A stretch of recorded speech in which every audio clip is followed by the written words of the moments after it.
So we just kind of got a taste from the two documentaries, two clips of the the influence of the Medicis and their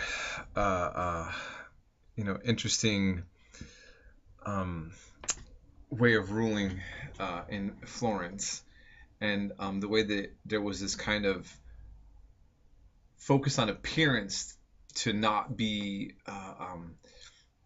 the actual rulers, to maybe evolving a little bit more brazenly into the forefront of power. Um, so that was one of these, and then we had from Florence we also had Venice, and Venice was interesting because it was a cosmopolitan republic. In other words, it had more diversity. The diversity, unfortunately, also largely came from multi-ethnic slaves.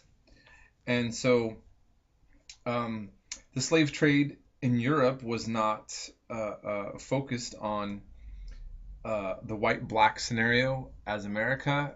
We mentioned this before. And in fact, places like Scandinavia had bondsmen in slavery up until around this time, that were Swedes enslaving Swedes, for example. So here we're seeing a multi-ethnic slave population, traders, and then the spillover from Byzantine lands. And so, for instance, John Bessarion, he was a Byzantine archbishop who compiled a huge library of Greek manuscripts. And this was important as well, because remember that this time period is starting to spark interest in the past. And Latin, of course, was not only the language of the church, but the ancient Roman language. And we're going to learn more about that when we come to the humanists, about the influence there, when they're kind of rethinking their old language of Latin and taking it back further than just the church Latin.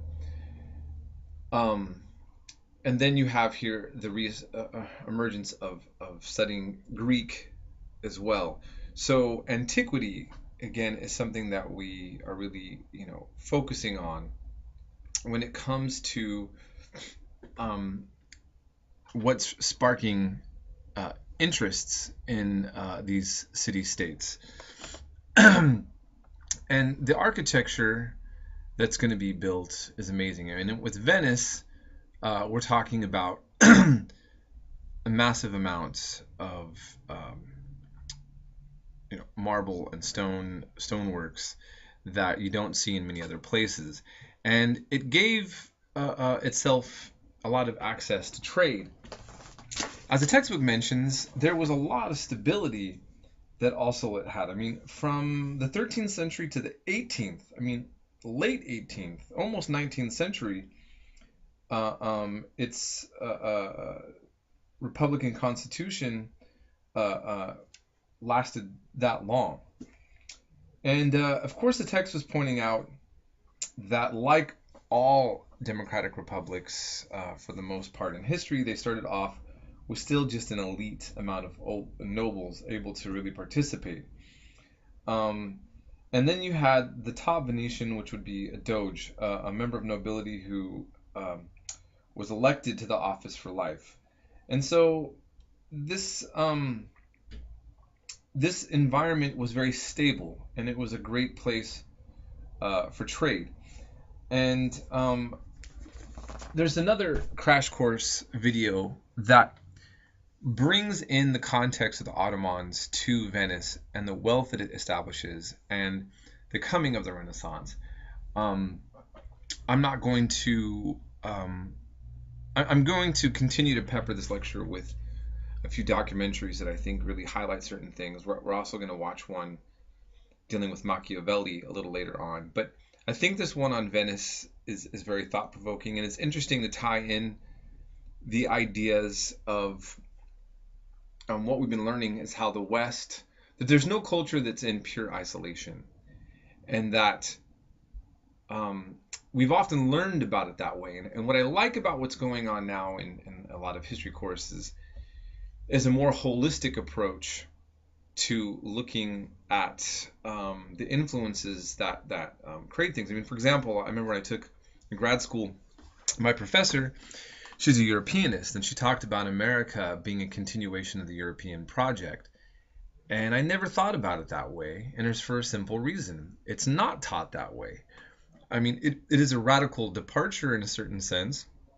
There is, you know, a new way of doing things in America, but it comes out of a very specific European context. And you know, we as Americans fought very hard to kind of sever that idea. But you can't really separate it historically. You can conceptually separate, but you can't actually historically.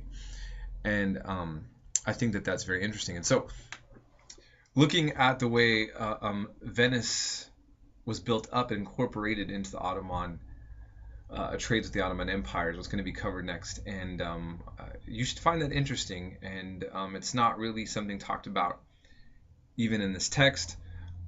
After that, we'll move on to the next subjects, and I'll be going into more details. I won't. Excuse me again. I will